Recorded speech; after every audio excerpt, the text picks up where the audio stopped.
নমস্কাৰ বন্ধু বান্ধৱীসকল, এই মুহূৰ্তত আহি পৰিছে অসমৰ লগতে ভাৰতবৰ্ষৰ কেইটামান গুৰুত্বপূৰ্ণ খবৰ। আপোনালোকে ভিডিঅ'টো স্কিপ নকৰাকৈ শেষলৈ চাই থাকিব। আজিৰ প্ৰথমটো গুৰুত্বপূৰ্ণ খবৰ, সামাজিক মাধ্যম ব্যৱহাৰকাৰীসকল সাৱধান। এই মুহূৰ্তত আহি পৰিছে এটা বিগ ব্ৰেকিং নিউজ। ব্যৱহৃত সামগ্ৰী কম দামত বিক্ৰী কৰি দিম বুলি আপোনালৈ আহিছে নেকি প্ৰস্তাৱ? কম দামত আচবাব বিক্ৰী কৰাৰ বিজ্ঞাপনত ভুল নাযাব।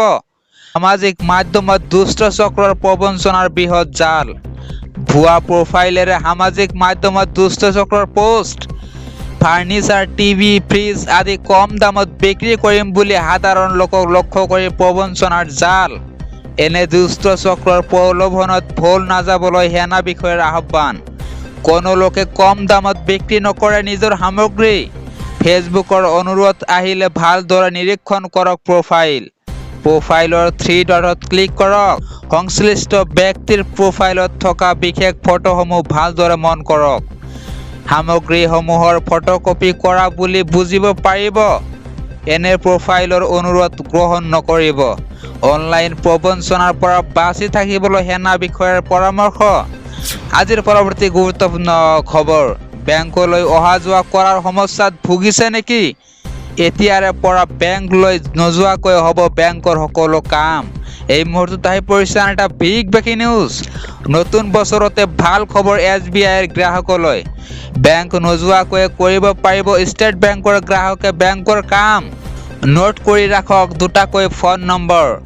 কি কাম কৰিব পাৰিব? বেংক নোযোৱাকৈ আপুনি জানিব পাৰিব একাউণ্ট বেলেঞ্চ, একাউণ্ট ষ্টেটমেণ্টৰ বিষয়ে। এটা ফোনতে চেকবুকৰ বাবে কৰিব পাৰিব আবেদন। হোম লোন, কাৰ লোনৰ বিষয়ে জানিব পাৰিব এটা ফোনতে। ফোন কৰক 18002100 আৰু 18001234 নম্বৰত। বেংকলৈ অহা যোৱা কৰাৰ সমস্যাত ভুগিছে নেকি আপুনি? আজিৰ পৰৱৰ্তী গুৰুত্বপূৰ্ণ খবৰ, পুনৰ এবাৰ মুছলমান ছোৱালীক লৈ বিতৰ্কিত মন্তব্য বদৰুদ্দিন আজমলৰ। মূৰত দুপাট্টা নোলোৱা মুছলমান ছোৱালীক বিয়া পাতিব নালাগে। মুছলমান ছোৱালীয়ে হিজাব পৰিধান কৰিবই লাগিব। মুছলমান ছোৱালীয়ে লিপষ্টিক লগোৱাৰ প্ৰয়োজন নাই। চিনেমাৰ হিৰোইনৰ দৰে মেকআপ কৰিব নালাগে মুছলমান ছোৱালীয়ে। বোৰখা নিপিন্ধিলেও হিজাব পিন্ধিব লাগে মুছলমান ছোৱালীয়ে। আৰু পৰৱৰ্তী গুৰুত্বপূৰ্ণ খবৰ, EVM কেনেকৈ হেক কৰিব পাৰি? কেমেৰা সন্মুখতে ৰাজহুৱাকৈ প্ৰমাণ দিলে অধিবক্তাই। এই মুহূৰ্তত আপোনালোকক জনাবলৈ ওলাইছে এটা বিগ ব্ৰেকিং নিউজ। কেমেৰাৰ সন্মুখতে লাইভ দেখুৱালে EVM হেকিং প্ৰক্ৰিয়া। EVM জালিয়াতিৰ তথ্য ফাদিল কৰি দেখুৱালে অধিবক্তাই। EVM হেকৰ প্ৰমাণ দিলে উচ্চতম ন্যায়ালয়ৰ অধিবক্তাই। নিৰ্বাচনী আয়োগক প্ৰত্যাহ্বান জনাই তথ্য ফাদিল কৰিলে অধিবক্তাই। প্ৰতিটো EVM হেক কৰি দেখুৱাৰ হুংকাৰ দিছিল SCৰ অধিবক্তাই। আজিৰ পৰৱৰ্তী গুৰুত্বপূৰ্ণ খবৰ, আপোনাৰ হাতত এতিয়াও আছে নেকি 2000 টকাৰ নোট? এই মুহূৰ্তত আহি পৰিছে এটা বিগ ব্ৰেকিং নিউজ। নোট সলনি কৰিব নোৱাৰা সকলৰ বাবে আহিছে ভাল খবৰ। 2000 টকীয়া নোটক লৈ RBIৰ বিশেষ জাননী। বন্ধ হোৱা 2000 টকীয়া নোটক লৈ আহিছে ডাঙৰ খবৰ। এতিয়াৰে পৰা ডাকঘৰতে সলাব পাৰিব 2000 টকীয়া নোট। RBIৰ 19টা ৰিজিয়নেল বেংকতো সলাব পাৰিব এই নোট, যাৰ বাবে আপুনি অনলাইন যোগে এখন আবেদন কৰিব লাগিব আৰু সেই আবেদন আপুনি RBI লৈ পঠিয়াব লাগিব।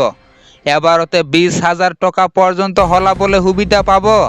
আজিৰ পৰৱৰ্তী গুৰুত্বপূৰ্ণ খবৰ, নগৰবেৰাত ঘোষ লৈ আটক খণ্ড উন্নয়ন বিষয়া দীপ্তকান্ত চমুৱা। এই মুহূৰ্তত আহি পৰিছে এটা বিগ ব্ৰেকিং নিউজ। হাতে লতে ধৰা পৰিল কম্পিউটাৰ সহায়ক ভাস্কৰজ্যোতি দত্ত। দুৰ্নীতি নিবাৰক শাখাৰ জালত খণ্ড উন্নয়ন বিষয়া আৰু কম্পিউটাৰ সহায়ক। চমৰীয়া খণ্ড উন্নয়ন কাৰ্যালয়ত ভিডিঅ' হিচাপে কৰ্মৰত আছিল দীপ্তকান্ত চামুৱা। ভাস্কৰজ্যোতি দত্তও কৰ্মৰত আছিল চমৰীয়া খণ্ড উন্নয়ন কাৰ্যালয়ত। তো বান্ধৱীসকল, এনেকুৱা ধৰণৰ খবৰ নিত্য পাবলৈ হ'লে আমাৰ ফেচবুকৰ পেজটো লাইক আৰু শ্বেয়াৰ কৰিবলৈ নাপাহৰিব।